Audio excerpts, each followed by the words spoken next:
Just clogging pass lanes. It looked to me like he did a great job kind of clogging the middle of the ice and really not letting them get any kind of pressure on Seth. Yeah, you know, it's part of the plan, and as you saw, I'm not going to tell you what it was, but it was there, and I thought it worked pretty well for us. They like to hit that wide guy and use their speed to the outside, so you know we kind of counteracted that and it seemed to work. But just the focus, you know, the focus for our kids there was we got a job to do. Do your job, and you know everything will work out that way. Don't try to do anything else.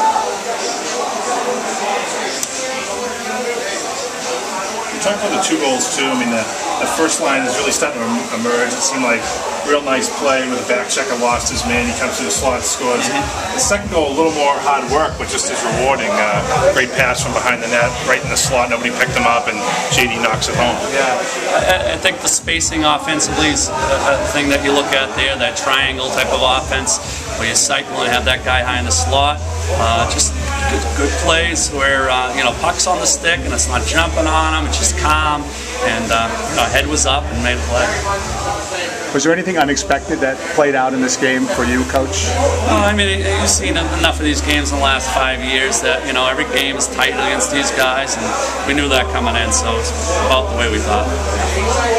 Worried about a letdown at all, Ken, after the Marblehead game?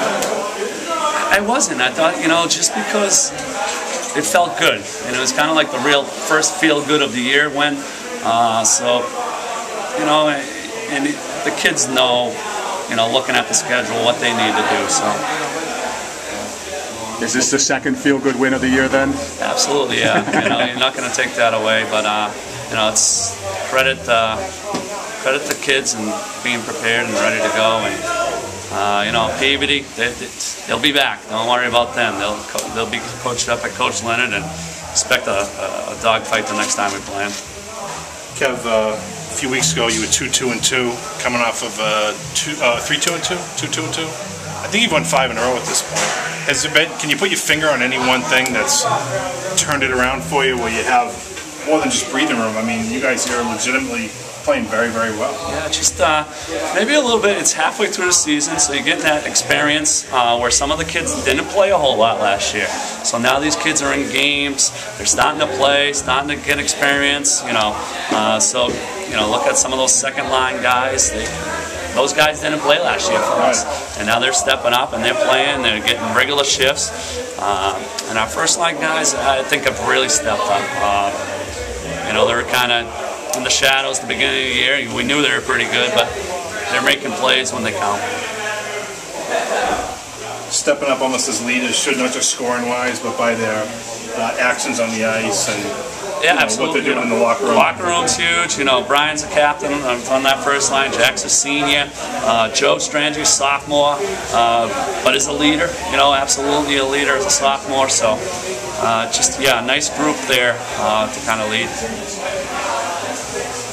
Seth too, I mean, I know again the shots were down, which is a goal of yours. I think I only had them 15 shots on goal, but not flustered, you know, even playing with that lead when they were trying to get some pressure on him.